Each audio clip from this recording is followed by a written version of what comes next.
اعوذ باللہ من الشیطان الرجیم بسم اللہ الرحمن الرحیم الحمدللہ رب العالمین اللہم صلی علی محمد وآل محمد وعجل فرجہم۔ ناظرین، ہمارا موضوع ہے نکاح کے بارے میں قرآن مجید میں اللہ تعالیٰ ارشاد فرماتا ہے کہ وَانكِحُوا الْأَيَامَ مِنكُمْ وَالصَّالِحِينَ مِنْ عِبَادِكُمْ وَإِمَائِكُمْ إِنْ يَكُونُوا فُقَرَاءَ يُغْنِهِمُ اللَّهُ مِنْ فَضْلِهِ وَاللَّهُ وَاسِعٌ عَلِيمٌ۔ دیکھیے، پروردگار عالم نے انسان کے جسم میں مختلف ضروریات اور مختلف خواہشات رکھی ہے، اور ان خواہشات کو کس طریقے سے پورا کرنا ہے اس کا طریقہ بھی رکھا ہے۔ بھوک لگی ہے تو پیٹ بھرنا خواہش ہے، تو اس کے لیے حلال رزق سے پیٹ بھرنے کا حکم ہوا ہے، اور اسی طریقے سے انسان کی ضروریات اور اس کے خواہشات میں سے ایک جنسی خواہش بھی ہے،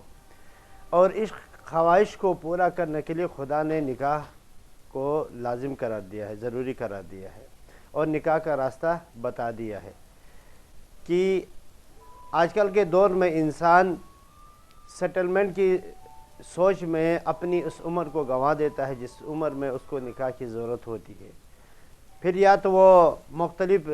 ناجائز طریقوں سے اس خواہش کو پوری کرتا ہے، جس کی وجہ سے اس کا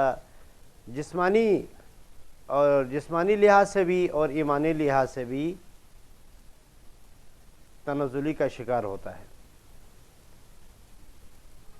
اور خدا نے جو طریقہ اس جنسی خواہش کو پوری کرنے کا جو طریقہ بتایا وہ نکاح ہے، اور نکاح کے علاوہ کوئی دوسرا راستہ اسلام میں خدا کے نزدیک صحیح نہیں ہے، وہ گناہانہ کبیرہ میں سے ہے۔ تو پروردگار عالم قرآن کریم میں ارشاد فرماتا ہے کہ تم نکاح کرو، جو غیر شادی شدہ ہیں، جن کا نکاح نہیں ہوا، ان کا نکاح کرو، اور میرے بندوں میں سے جو صالح بندے ہیں ان کا نکاح کرو، اور جو کنیز ہے، غلام ہے، ان کا بھی نکاح کرو۔ ان یکونوا فقراء، اگر وہ فقیر ہیں، وہ اپنے بچوں اور اہل عیال کو کما کے کھلا نہیں سکتے ہیں، کمزور ہے مالی لحاظ سے، تو یغنیہم اللہ من فضلہ، اللہ اپنے فضل سے انہیں غنی کر دے گا۔ کیونکہ جب انسان اس دنیا میں آتا ہے تو وہ اپنا رزق لے کے آتا ہے۔ خدا نے رزق کا وعدہ کیا ہے انسان سے، کوئی بھی انسان بھوکا نہیں مرتا ہے، اس کو کسی نہ کسی طریقے سے اس کا رزق ملتا رہتا ہے۔ الگ بات ہے کہ کوئی انسان کسی دوسرے انسان کا رزق کھا لے، اس کا حق غصب کرے، لیکن خدا نے ہر انسان کو جب تک وہ اس دنیا میں زندہ ہے اس کے رزق کا بندوبست کر رکھا ہے، مختلف اسباب اس کے رزق کے لیے مہیا کرتا رہتا ہے۔ جس دن انسان کا رزق ختم ہوگا اور وہ اس دنیا میں زندہ نہیں رہے گا، وہ اس دنیا سے چلا جائے گا۔ اور اس نکاح کے فضیلت کے لیے ایک حدیث جو اکثر نکاح کے خطبے میں بیان ہوتا ہے کہ النکاح من سنتی، رسول اکرم صلی اللہ علیہ وآلہ وسلم ارشاد فرماتے ہیں کہ نکاح میری سنت ہے۔ فمن رغب عن سنتی فلیس منی، جو میری اس سنت سے روگردانی کرے گا وہ ہم میں سے نہیں ہے۔ اور مولا علی علیہ السلام کا ایک قول بھی اکثر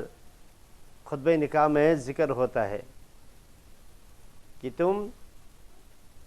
نکاح کے ذریعے سے اپنا دین،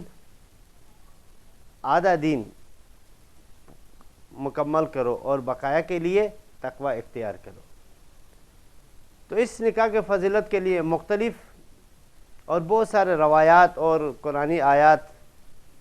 بیان کر سکتے ہیں، لیکن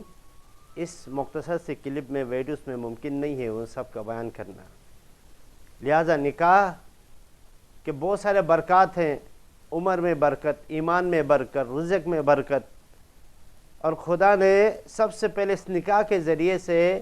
خاندان کی تشکیل کو قرار دیا ہے۔ اپنے نسل انسانی اگر باقی رہ سکتی ہے تو اس نکاح کے ذریعے سے، ایک معاشرہ اور ایک خاندان تشکیل پاتا ہے تو اس نکاح کے ذریعے سے۔ بہت سارے فوائد ہیں نکاح کے، تو دعا گو ہے کہ پروردگار جو نکاح کے خواہشمند ہے، جو خواتین حضرات، جو لڑکے لڑکیاں، اللہ انہیں بہترین جیون ساتھی عطا فرمائے، اور ہمارے اس ویڈیو کے متعلق موضوع کے متعلق کسی کے ذہن میں کوئی سوال ہے تو سوال کر سکتے ہیں۔ ہمارے ویڈیو کو لائک کریں، شیئر کریں۔ السلام علیکم ورحمۃ اللہ وبرکاتہ۔